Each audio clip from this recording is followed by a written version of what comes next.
Yeah. Okay, so let's set this up. Broadcast to the world.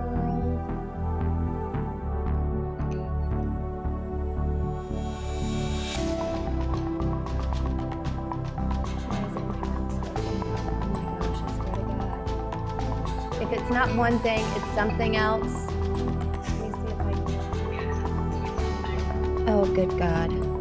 Does this thing need to be charged up? No.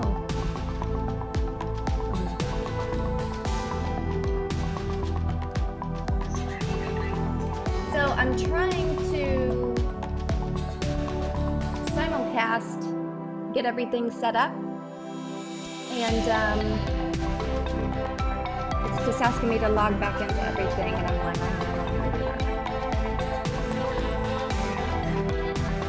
I tell you one thing, one of my goals is to be a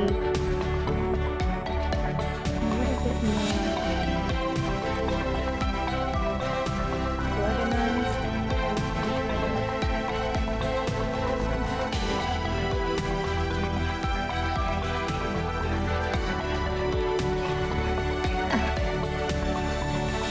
Okay, so are you ready? Okay.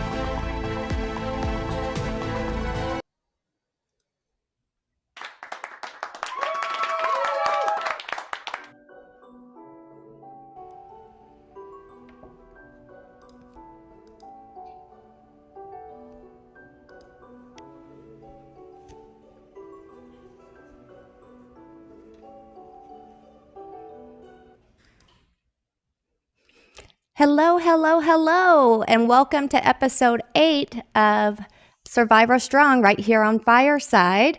I'm so excited to have you here with me today. We're doing things a little bit differently. I don't necessarily have a guest per se. I really just want to have an open conversation with you all about something that has been really been on my mind and the mind of one of my really great friends that I've had the honor of speaking with on multiple occasions. You've met her here, Stitch. I have her over here on my iPhone so she can talk with us. And so say hi, Stitch. Welcome back to the show. Hi, everyone. It's great to be back. Yay! So happy to have you. So far, we have Judy in the audience. Hi, Judy. Thank you for joining us as always. I'm going to just invite you to speak if you want to. You don't have to, but we really want this to be a discussion with everyone because it's something that we want to talk about. So Stitch, tell me. So, what's on your mind tonight? What is it that you really wanted to talk about? So, my story has evolved and grown. I know last time you had me on here, I sort of went through pretty much everything that it had to do, more or less. And I listened back through that episode after we talked. Mm-hmm. I think I never had it all out before like that. And it really was kind of surprising to me how much it happened. Yeah. It really caught me off guard. Yeah. You know what? If you can undo your headphones, because now the headphones are crackling a little bit, and then that'll be perfectly fine. Thank you. I just want it to be as clear as possible. Okay. There we go. And when I listened back through, I realized, and I'm so sorry, I didn't actually answer any of your questions. I always just kept talking about what I was talking about. Mm-hmm. It didn't occur to me because I had things I needed to say, and I didn't realize I had so much to say. Yeah. Surprising. That's okay. Can you turn your volume down a little bit? Because I can hear myself, and thank you. Yeah. No, that's okay. Just for me and for the listeners and for you too. Right. So just to check out more Fireside as soon as I get through the rest of the process. I can't wait to check out the platform. I don't want to do that anymore. Yeah. You know what? You're still breaking up. Do you want this to do like an audio? You want to do an audio? Like I can call you or let's try that and see because this is really important and I don't want anybody to miss anything. Okay? I'm gonna put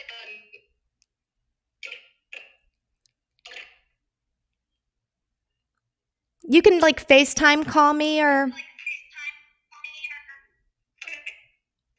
that does that work? Okay, perfect. So I'll see you soon. Okay. All right. So sorry about that, guys. We were trying to get that fixed before we started, and it just happens every once in a while. So we're going to get her back though on audio, and hopefully her connection will be better because this is a really important conversation that we need to have. So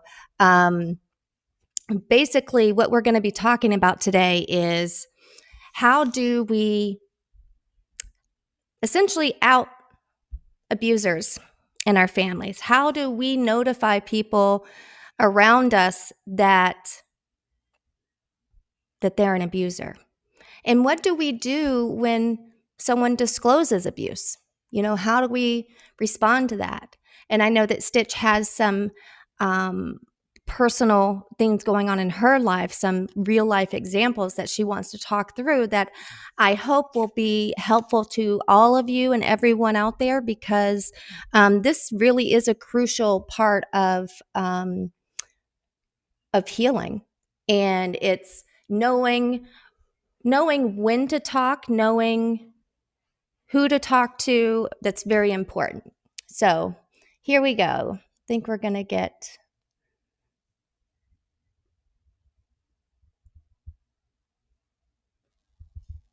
All right, I'm going to call her.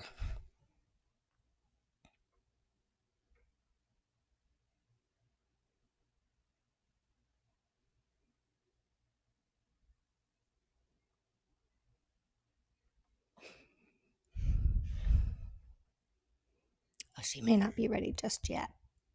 Let me give her a moment. And I'm sure that she will call me when she's ready, when she's all set up and ready.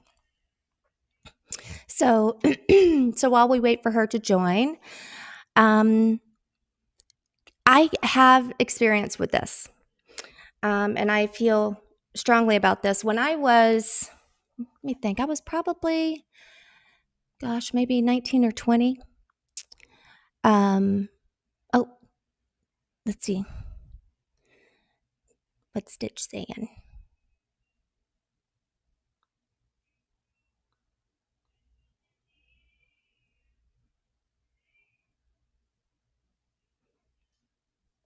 Oh, here we go. Hello. Oh my God, that's so much better. Not. Is it that I don't? Maybe it's my Chromebook altogether. It could be. It could be. But we got this fixed. That's all that's all that matters. And are we able to record on this one for you? Do you know? It says it's recording. We're gonna see if it works. Okay, excellent. All right. So, as I was saying to everyone, the topic that we need to discuss today or want to discuss is about how do we talk about, outing those abusers that are in our lives. And I say outing, and I know that sounds, kind of harsh, but essentially that's what you're doing when you're talking about these abusers and these perpetrators is you are outing their abuse. Um, so, but before we had the technical difficulties, you were saying that you had gone back to our interview and realized that didn't feel like you answered the questions. No, because I had so much to say, and I didn't realize that I had so much to say. I didn't realize that there was so much to my story, Oh, you know? right. Yes. Yes. So That what's it wasn't just, a single act or anything like that. Like it really, there was just more to it. right? So what's been going on for you recently that's kind of brought this up to the forefront? Well, when we talked last time on here, I told you about everything that I remembered, which was abuse from my stepfather, and my mother was present, and my mother's family did not do anything to prevent. They very much turned a blind eye whenever they did hear about anything. Um, but recently, some stuff has come up. I had a conversation with my aunt, who is my father's sister, Okay. and she has brought to my attention that there has been um, acts of sexual abuse on my father's side of the family. Wow. And that's something that you didn't know before? I did not know at all.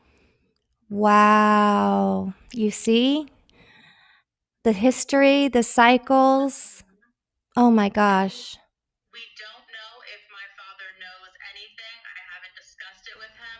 The stuff that she has told me, she has publicly posted on her social media, so it's not like I'm telling her secrets or anything. Sure. She's become very vocal about it. But I've found out that there have been people on my father's side that have also um, molested their daughters and their granddaughters. Oh, wow. Oh, wow. Wow. So how did this all come out? How was it revealed? Did the victim speak out? It was my aunt. My aunt has always been a very abrasive person to deal with, and she's never really said why. But her and I have always sort of been closer than she has with anyone else, which isn't saying very much. She's not very close to anyone. But Yeah. she got into a fight with my grandmother, which is her mom, and she told my grandmother that it was happening at my grandmother's home because she had taken in her father when he couldn't care for himself because he had gotten too old to care for himself. Wow. And that was when it had happened to her. It had happened for about 2 or 3 years. Oh, wow. Wow. And how did the family react when this came out? Um, my grandmother apparently did not react how I expected her to react. She basically told my aunt, "Well, you never told me when you were little, so what did you expect me to do about it?" Oh boy. Mm-hmm. Classic victim blaming. Yes. And my aunt was outraged. She became very, very vocal about it. And since then, other family members further up the family tree have come forward to her and have let her know that my grandmother has been made aware in the past of situations and has completely ignored them. Wow. Can I just tell you how frustrating that is? And I say that from personal experience. Um, when I was 13, I was molested by one of my uncles. And it was heartbreaking to me because he was actually one of my favorite uncles when this happened. At the time before this happened, he was one of my favorite uncles. He, joked around and laughed all the time. And so I was devastated after it happened. But when I was probably in early 20s, 2021, I found out that he was dating a woman who had 3 or 4 small kids, all girls. And I was just felt compelled, absolutely compelled to tell her what he did to me so she could protect her girls. You know, and something that people don't tell you, when you find the courage to actually speak about what someone's done to you and out them in a family, um, you don't know how everyone's going to react to that.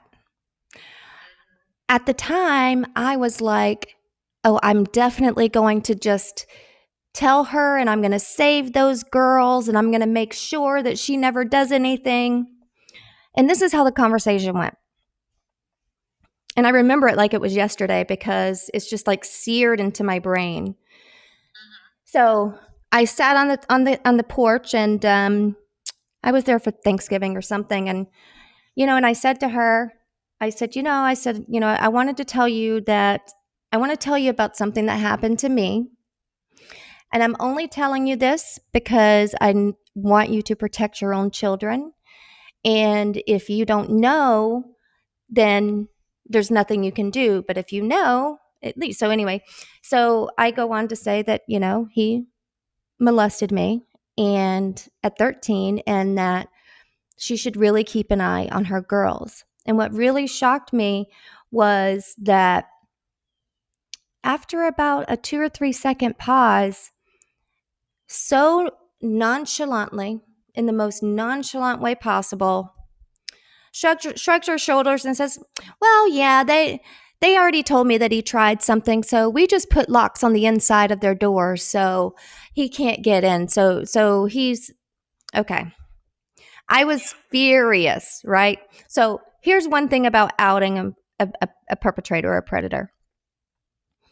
I expected her to react with disgust and shock and, oh my gosh, how could I love a person like this? Yeah. And instead, I got, oh yeah, well, I know. And she chose him over her daughters. And it was so infuriating. So that's the first thing when you're outing them, is don't have any expectations about what's going to happen afterwards, because it could turn out to be not like you expect. And that's exactly what happened for me. And so, and really, I don't know what really, well, I do know. I was compelled to say something because I wanted to protect her kids. But then I had to realize that I can't protect her kids. It's not my job to protect her kids. It's her job to protect her kids. And it was just kind of like another slap in the face about another mother who knew that someone had tried something with their child, who was just like, oh, okay, well, I love him anyway, and I'm going to just stay with him because I love him. Because at the time, right. So like at the time, I couldn't imagine how a mother could do that. No other mother would do that, is what I thought in my mind. But then it turns out that there's a lot of mothers that do that. Yes. Right? It's, and it's shocking. It's so shocking. Yes. And so what's on your heart with, as far as, like outing and do you have a time that you've ever outed someone, or do you want to out someone and you are kind of looking for ideas on how to do that? I did. I got into, there was this situation where my mother was trying to get her entire family to just love bomb me one day. And it made me furious because they were never nice to me. They never were there for me. So to out of nowhere have all of them tell me good things that I had never heard them say before really just threw me off. And I was just like, you guys need to stop humoring her. And they started lashing out at me, and they were just like, we don't know what your problem is. We don't know why you act like this. And I was just like, well, you didn't have to do the things that I had to do living under her roof to her husband. because you got to go live with grandma, so you didn't have to go through the abuse for years. And then I got radio silence. Wow. Which is almost like what my aunt went through over the weekend, finally confronting her mom. I think I heard from one of my sisters sent me a text message the next day and said that if I ever wanted to talk about it, she'd be here. And that was the last I ever heard from my mom's family. Wow. How is that making you feel? Um, it's been a few years, so usually I'm okay. You know, I am building my own family here, so that's really worked out. But I mean, every once in a while, you know, I think about the fact that I do have sisters. You know, it's National Sibling Day was really hard Mm. because everyone posts on social media about how much they love their brothers and sisters, you know, and they have these experiences with them, and I didn't get any of that, so that's kind of tough. Not having my grandparents is tough, but it's been a while, so most days, like, I'm okay. Mm-hmm. My aunt moved really far away from us, so for her to stop talking to my grandma, it isn't, you know, they're already so distant from one another, it wouldn't be a life-changing thing. It wouldn't change everyday life for either of them. I just feel sort of in the middle of that situation right now. Right, right. Mm-hmm. Because I keep referring back to everything that I went through with my mother's family, and now my aunt is in the same situation with my father's family. Hmm. And I know that no one stuck by me from my mother's family. And I know that no one's really going to want to stick by her on the other side. And it's frustrating. Yeah. Have you had a conversation with her? Have you tried to reach out to her to offer support to her? Yes, we talked. She told me about what happened. We talked for like 2 hours, and then we talked for like half an hour yesterday, I think. She's been having issues with her oldest daughter acting out, Oh, no. and she just said that she was struggling with it. Well, the whole thing that started this was my grandma wanted her to come live with her. That was how she was going to fix it. And my aunt said, no, you absolutely cannot have my daughter. Right, And this is why. right, Because you don't know. You can't protect her. right. And my aunt's doing everything that she could think of to do. You know, she's on like her third therapist right now. She's on antidepressants. She just changed her antidepressants. She's got her in counseling. You know, she's doing everything she can. Yeah. But we're discussing maybe just having her come visit here for just a couple weeks, just to get away, spend time with family that she trusts, because apparently she can't trust anyone else in the family. Wow. That's a lonely place to be. It is. Yeah.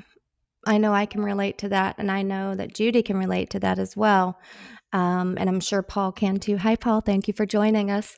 We're talking to Stitch, and we're just talking about abusers and outing them, and how do we deal with, when people do disclose abuse, and how do we support them?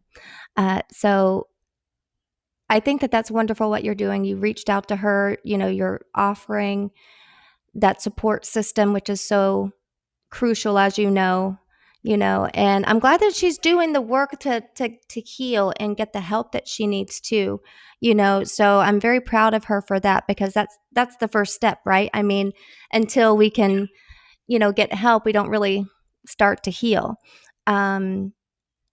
So I'm glad that she was able to keep her daughter, and she didn't allow that to happen. She's breaking that cycle, and that's Right. what matters. I mean, sadly, in my case, my uncle's girlfriend at the time did not do that. She allowed her daughters to remain to be alone with him and just continued making excuses for all of his, disgusting behavior. And it's just I don't get it. I mean, Paul, I know I invited you to speak, and just so you know, this is an open forum.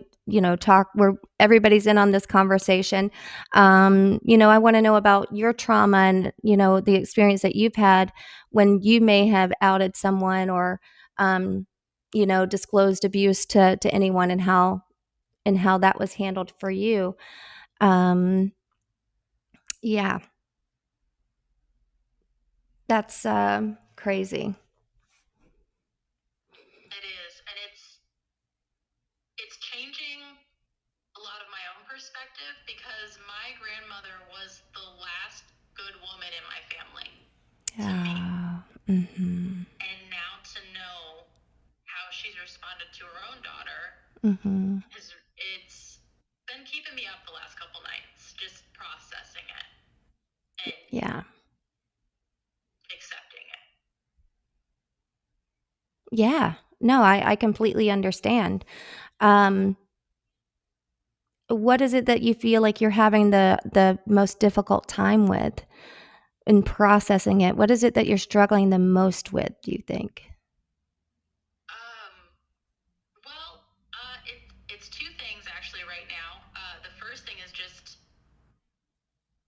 how to view my grandmother Mm. at this point after thinking that she was such a wonderful person. I've always looked up to her. She's always been a very big role model in my life since my own mother was not. Yeah. So that's been big. And also, um,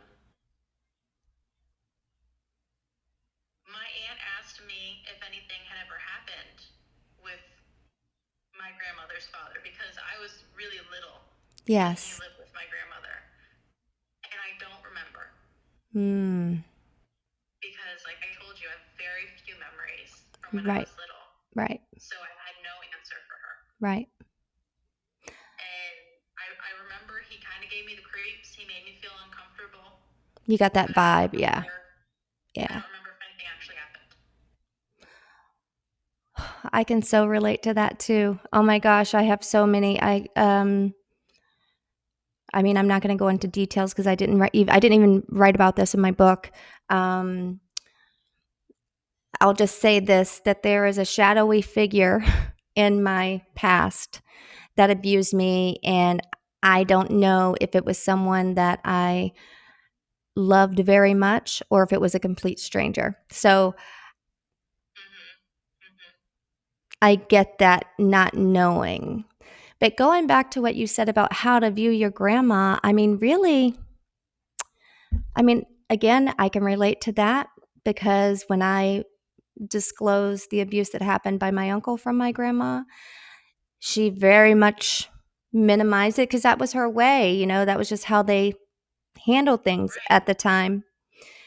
And it was like, how could this woman who says she loves me so much, like, not be pissed that this happened to me? Why is she not lashing out at this person for hurting me when she says that she Right. loves me so very much?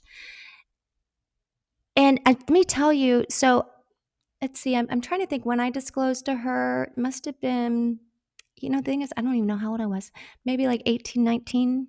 Who knows? It's hard to remember like Oh how my old you God. are with that. Yes, it really is. Um, Now I'm almost 43. And I have a newfound respect for my grandmother.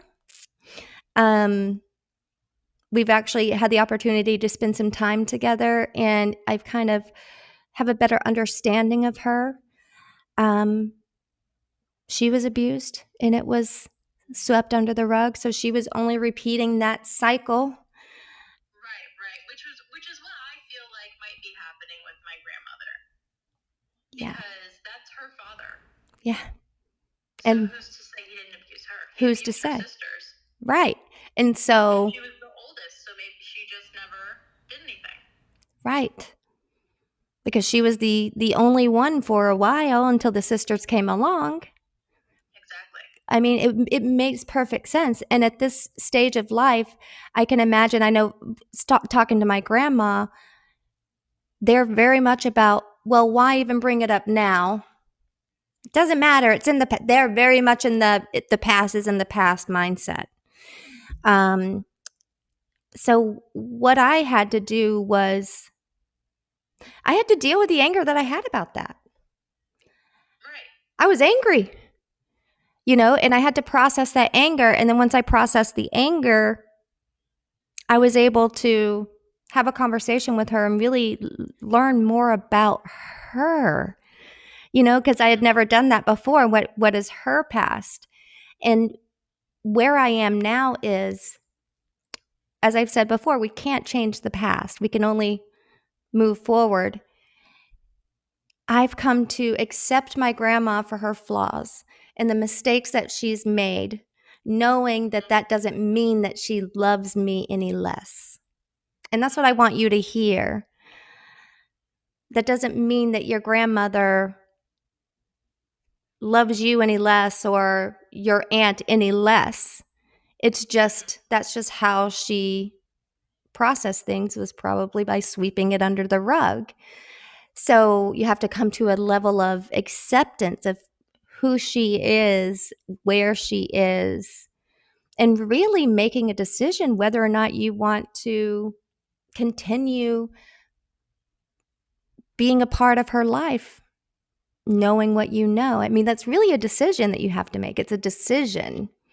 And I made the decision after a lot of processing, after a lot of many, many hours of therapy, to accept her and, and say, you know what, that's my grandma. I love her. I'm only going to have that one grandma. My other grandma has already passed away on my dad's side. So that was how I handled the situation. So I can totally understand where you're coming from with that, and your aunt. I mean, how is your aunt processing all of this? About how she usually does. Mm-hmm. Very loud Okay. and very angry Mm. and just wanting to tell anyone that will listen how her mother treated her. Oh, it sounds to me like she's feeling very stifled, and that at this point, everything that she's been holding in is like a volcano. And she's erupting. And she's like, I can't hold this in any longer. Everyone needs to know this. Everyone needs to know what happened. Yeah. Wow. Is she self-medicating or anything like that? I don't know. I don't see her because she lives really far away. Yeah, yeah. And we had those conversations after she told me what happened, and that was the most we communicated. We're not too good at keeping in touch. Yeah, yeah, yeah. So I'm not really sure how else she's handling it. I know that her daughter is in therapy and everything, but I'm Good. not sure how much work she's putting into herself. Hmm. I know that she's doing everything that she can to stop cycles when it comes to her kids. And her younger daughter has a lot of health issues, so I think that takes up most of her focus most of the time right now. So she has distractions, Yes. which is a good thing. It's a good thing, but at the same time, if you're distracted, then you're not really processing or dealing with it, Yeah. Um, but did you have, I don't know if she will. I'm just how old is she the again? type of person that she is. She's 30. I'm so glad she's not listening because I'm gonna get in trouble or something. I believe she is 37. Okay. Let's say she's 37. So 30. She's in her 30s. Let me tell you, Yes. that's the exact, I mean, I was 36. I was about 36 when I started dealing with mine. So Hmm. it's never too late. Right. And I really hope she does start on her own journey of healing. I Yeah. don't know that she will, at least not right now, because her younger daughter's health issues are very prominent right now. Yeah. So she's very focused on that. Right. And I think that that might be why she did say something to her mother, because she can't maintain all of those walls Mm-hmm. while she's dealing with taking care of her daughter. So Right. I think that it just finally broke down. Yeah. I mean, I get that too because it's like, as a mom, and I know you know this too. I mean, we have to prioritize, and it's like, okay, what's what's most important? My daughter's health or my mental health, and you're always going to go towards your child's health. So I totally get that. And the thing is, the fact is that she really can't even start working on herself until she deals with the health issues of her daughter, because that's Right. just another stressor that is affecting everything that she does. And, you know, Yeah. crazy.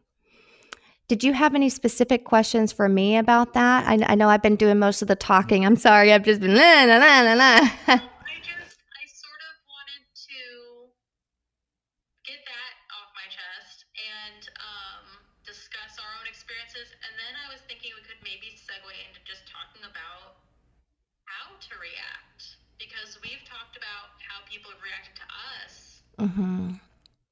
but I think that sometimes people don't know how to react or what the right thing is to say. So I think that maybe discussing that might be um, Yes, a thing. absolutely. What I have to say is that, um, I'm going to say it's simple. And I say it's simple because it's very simple words that we can use. If someone ever discloses abuse, I think the most important thing, the first thing that they need to hear is, I'm so glad that you told me. Because a lot of times, I think people are afraid that they're burdening someone else with that information. Yes. And so it's important that they understand that you're happy that they told you instead of, you know, why did you tell me? You should have told someone else. Or, you know, um, I think also a simple, I believe you, can go such a long way. A simple, I believe you. And I mean, they need reassurance. They need to know that they've come to the right person, that you're going um, to be there to support them. Let me tell you what you don't say. Let me tell you what you don't say. You don't say, "Oh, that's in the past." That's in the past. Because let me tell you this.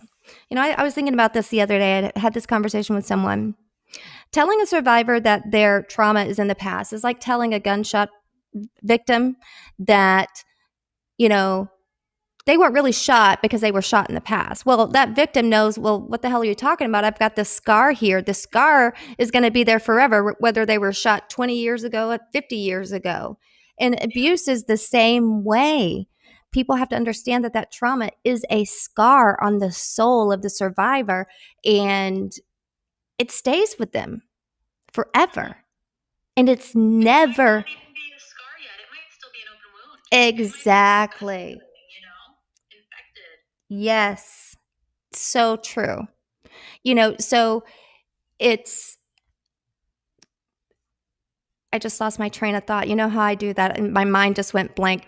So, I do it too. so funny thing, Stitch and I, so funny. It's like sometimes when I'm talking, I just like, and believe it or not, it's my psyche trying to protect me from topics that it doesn't think that I can handle right now.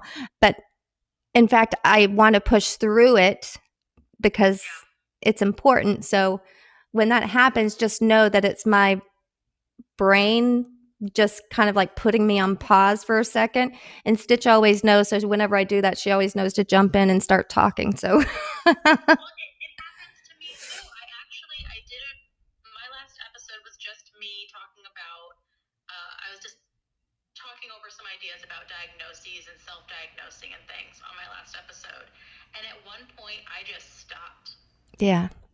And I ended up cutting like 2 minutes of just dead silence out of that Yeah. episode because I got to a very sensitive topic and I couldn't keep going. So I Mm-hmm. completely understand what's happening when that happens to you.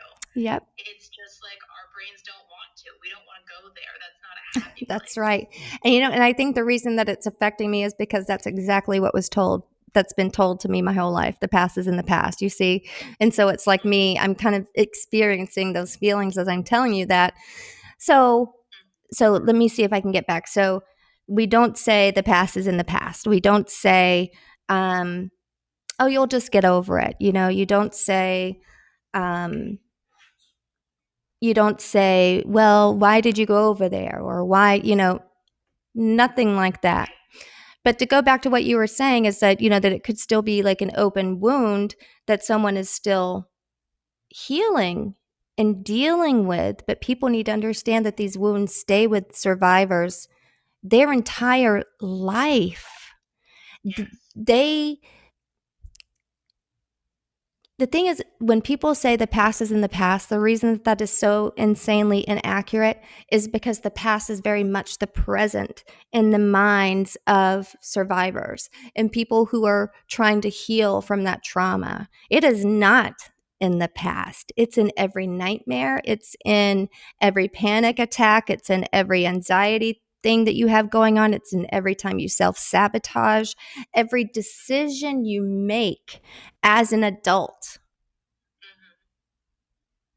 is affected by what happened to you because it's still very much present. So Right. that's why you just to say that it's in the past is just absolutely ridiculous. Um, but one thing that you do, you just want to tell people, here's the thing: when if it's a kid, this is really important. If it's a kid coming to you disclosing, you want to let them know that you're so happy that they told you, and that help them understand that you have to tell other people in order Mm-hmm. to get them help, Right. and do just that. Get them help as much as you can. I mean, because as we know, we can only control ourselves and our children until they're 18. And, but, so that's just something to keep in mind. But if we're talking about, I think adults who disclose are even more sensitive, I think, to that because they've held it for so long because maybe they were afraid of not being believed. So it's even more important to tell the adult survivor that you believe them, that you're glad that they told you. Ask the questions: do you want to press charges? Ask the questions: do you want me to call someone? Do you want me to report this for you? Do you want me to bring you to report it? Just be very whatever they need, if you can. I mean, within your own means, right? But um that's just so important because let me tell you, when adult survivors disclose after many, many years, um, it's not easy for them to do that. They are feeling so much shame, so much blame, so much confusion. It's sad. It's sad how that kind of trauma can really come in and impact someone's life when everything could be hunky-dory, because that's exactly what happened to me. And that's usually when it happens, when things are hunky-dory. That's when things come up for you. But it's so much, it's so layered because You know what I'm trying to say. Yes. There's so much, and you never know what's going to bring you back there. I actually, many years ago, I think it was shortly after I was out of high school. My older daughter was a toddler, and my mother had bought a wooden chest toy box bench from a flea market somewhere or something, and she gave it to me, and she said I could paint it to decorate it for my daughter. And every single time I painted on that chest, I was so angry and cranky and agitated. Anyone that talked to me, I just was mean to. I didn't want to talk to anyone. I didn't want to do anything. I just wanted to get it done. And it took me a very long time to realize that it was because it was from my mother. Because my mother had given this thing to my daughter that she never would have given me. And there was just so much resentment still going on that being around this thing and working on it, just I couldn't handle doing it because there were still so many unresolved emotions. Yeah. You never know when that's going to happen. So true. And you never know when things are going to come up for you. You know, the thing about it, triggers are very interesting. And triggers, for those of you who may not know what the technical term for that, what the definition is, it's basically when something happens in the present that triggers an emotion or reaction, that reminds you of an emotional reaction from the past. It's basically what it is. So for me, like, my triggers there are certain smells that are triggers for me. A certain type of car is a trigger for me. Certain songs trigger, certain sounds in movies trigger me. Any fighting scenes, I cannot handle the sound of the hitting, when they're punching like that. I'm like, like, it literally have to do this. Triggers are everywhere. What are some of your triggers? I think probably one of my biggest triggers, especially before I quit drinking, was if someone called me princess. Oh. Because that was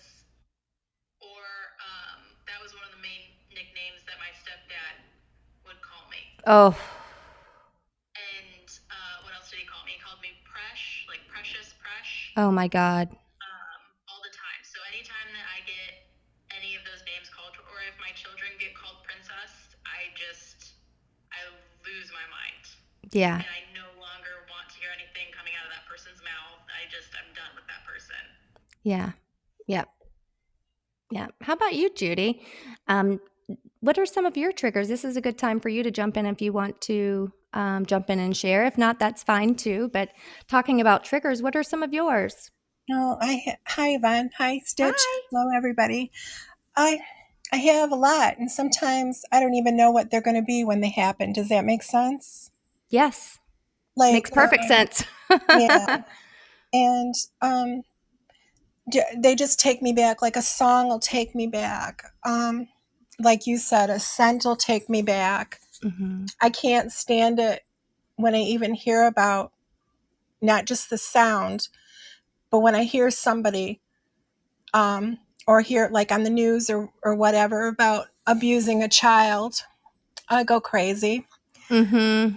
Yeah, that's Um, one of mine too. Yeah. there was something on the news this morning that really upset me. I don't know, that Joel Osteen, where the girls jumped up and were protesting abortion or whatever. And what got me was the security guards that ushered those girls out. It should have been women that ushered them and touched their bodies, not the men. And I really Absolutely. upset about that today. It just Yeah. it just struck a chord in me. So there's a lot of things. I know there was some kind of sexual abuse with me. I can't remember it. I think my brain shut down. There are things I do kind of remember with an uncle. And then I'm just going to say, one of the things that I think is really important when someone does come to you to tell them how sorry you are that that happened to them. Mm, Um, yeah. because I'm older, but I also think that I had all these feelings, but I was the oldest, and I always felt like I was responsible and I had to take care of them and everybody around me, even adults. I had to be the one, the cheerleader, like everything's going to be okay. It's going to be okay. And I think it stifled me. It made me, um,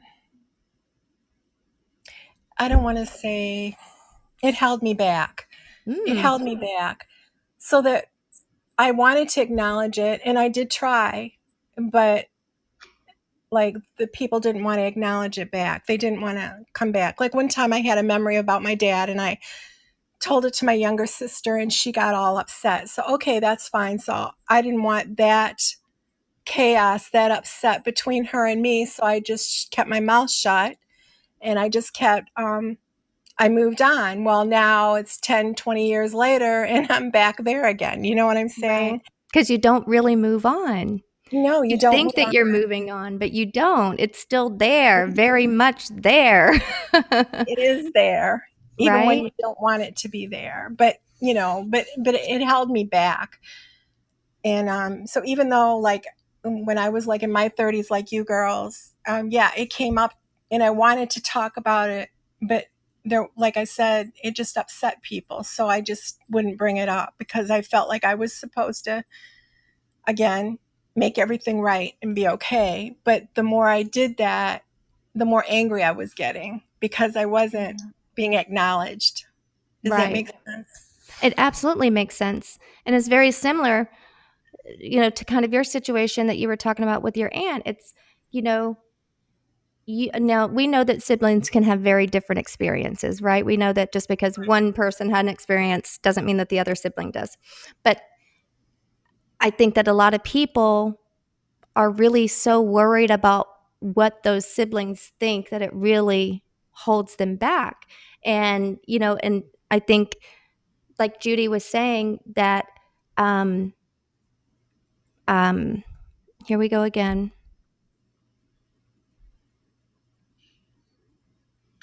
Loop. Absolutely nothing. Absolutely nothing. Hold on. You're okay. Judy, I'm so sorry that your sister was not more understanding. I relate to that so much because I always wanted that comfort from my sisters, and especially my older sister because she's the oldest in the family and she always seemed like she helped handle everyone and take care of everyone. But then anytime that abuse came up, she never took the time out to listen. And I know that that can be so hard from a sister because we expect our sisters to be there for us because we're Yep, there for them. exactly. We were there for them, and then it just like it's such a rude awakening. Um, it's such a rude awakening to find out that they don't care as much for you as you care for them. Does you know? It's like um, I told my siblings some things that happened to me, and this was just last year that I told them this, and just the reactions were very, very, very, very hurtful. And so, you know, but I have to accept that I have to accept that I can't change them. I only can change how I react to them. That's right. And that can be the hardest thing to do sometimes. Yes, because you guys were talking about how alone you feel, how you feel alone in your family. And yeah, it's very lonely, isn't it? It really is. It really is because I had that same experience that when I disclosed, I didn't have my family, running and having my back and running out to file police reports and or anything like that. It was very much okay. Well, I guess we just keep on rolling, like nothing happened. So we totally understand where you're coming from, Judy, with that. Absolutely. And thank you for sharing that because you're right. Triggers are just everywhere. They're everywhere and you don't know when they're going to come. And that's something else too. Triggers are something, now, this is going to maybe may sound contradictory, but stay with me. Triggers aren't something that we can control. And we can't even control how we react or respond to those triggers immediately, right? Because that's what triggers are. It's an immediate thing that you have no control over, that feeling is going to come. But what you can do is, once you identify your triggers, you know what's going to happen, right? Triggers that, if you're triggered by something and you get upset every single time, trust me, there's not going to be a time that you're triggered by that same thing and you're just not going to get upset. It's like you're going to get that's right. So it's like it's a pattern that you can keep track of and say, "Oh, I know that's a trigger." And do everything you can do to avoid that. And if you can avoid the trigger, because you can't avoid a lot of things in life, it's just to remember to take a breath and say, okay, this is a trigger. I know that this is, call it out. Call it out so it doesn't control you. Call it, because the emotions aren't you. You're not being emotional. Your trigger has made you emotional. Your trigger has made you upset. So put the blame on the trigger, because that's where it belongs, because that is what is literally causing, because we know we all say nobody can make you feel anything, right? Yeah, nobody can, but triggers can. Okay. I need to just say that triggers can very much make you feel a certain way. And it's just to not be ashamed of the triggers, and just allow yourself to be in it when you're there. And eventually, I'm not going to say it gets easier, because I don't know what your experience is, or Judy's experience, or Paul's experience, or Woody's experience, or anybody else that's listening their experience. But for me, I can say it helped me navigate through them. Right? Navigate through it. Gotta be normal. That's right. So I have a really strange trigger that drives me kind of nuts, and I wish I didn't have it. That I haven't really explained to anyone before. When I am around a very close-knit group of long-term friends, I get very uncomfortable and I get very agitated. When it's people that have known each other their entire lives, and they're reminiscing and they're hanging out and having fun, and if I'm there, I feel like I should not be there. really, in what way?